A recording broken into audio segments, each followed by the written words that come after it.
You will need a large clear bottle, food coloring, vegetable oil, water, and an Alka-Seltzer tablet.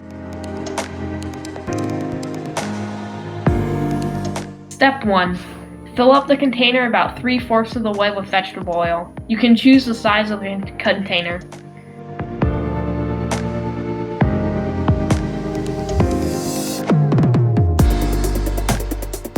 Fill the rest of the container up with water, leaving about 2 to 3 inches of space at the top, then wait for the water to settle at the bottom.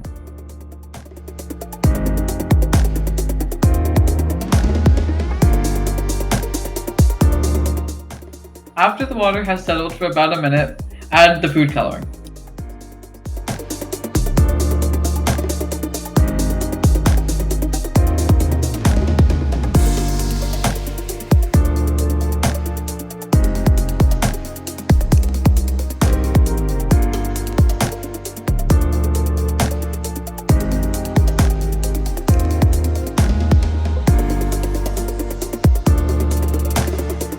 Finally, add the Alka-Seltzer tablet into the mix, and then eventually the bubbles will start.